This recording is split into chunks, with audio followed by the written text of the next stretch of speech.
अपने सबके मिथिला संस्कार पर स्वागत करै छी। चौड़चन के पूजा कोना करब से सुनू।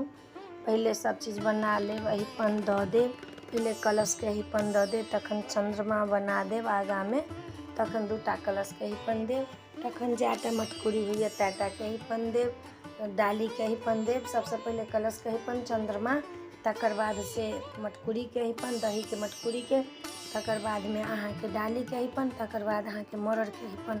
कते ठमन जे छै से जैटा डाली जैटा मटकुरी होइ छै, जैटा तते मरड़ भराइ छै, तऽ उ 5टा पूरी लऽ कऽ मरड़ भराइ छै। तरे ऊपरे अहाँ के बीच में पहले पूरी पर धऽ देबै खीर, आ तरे ऊपरे से झाँपि देबै। मरड़ के मतलब की होइ छै? पूरा झाँपल, खीर नहीं देखा के चाही, पूरा झाँपल। तखन सब मरड़ भरि लेब, आ पबनैतिन जे छथिन से नहा सोना के अयथिन, साड़ी कपड़ा लहठी सब पहिर कऽ पहले चंद्रमा के पूजा करथिन। उ पढ़बै छनि, पढ़ऽवला होइ छै मंत्र से पढ़बै छै, देने छी अपने सबके, ओ देख लेब। पहिने चंद्रमा के पूजा कऽ कऽ कलश के पूजा करथिन, कलश के पूजा कऽ कऽ चंद्रमा जे उगल छथिन हुनकर पूजा करथिन, चंद्रमा जे देने छियै तिनकर पूजा हेतै। फेर कलश गणेश के पूजा हेतै, पहिले गणेश चौठ होइ छै, कलश गणेश के पूजा हेतै।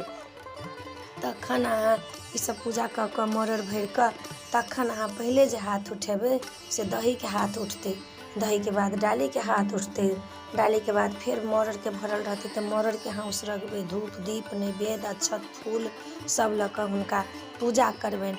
आ कलश जे धरबनि तऽ कलश में अहाँ के रहतै अक्षत, औंकुरी, खीरा, केरा, पान सुपारी सब।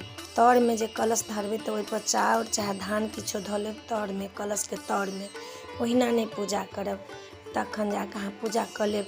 हाथ सब उठा लेथिन तऽ सबके गोर, सब गोटा गोर लगबनि, बिना फल के गोर नहीं लागब। फल धऽ लेब, डाली में धऽ लेब मटकुरी दही के, फल सब धऽ कऽ तब गोर लागब।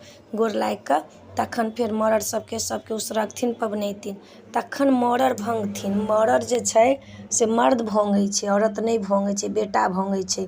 मरड़ के भांगि कऽ 2 टुकड़ा कऽ कऽ एहि कात आधा एहि कात आधा, कते ठमन सब धिया पुता के बैसा देलक मरड़ भंगल। आ मरड़ जहन भंगा जायत ओ प्रसाद उठा उठा कऽ सबके दिअ, आ बेटो के खुआउ ओहिठाम बैसा कऽ।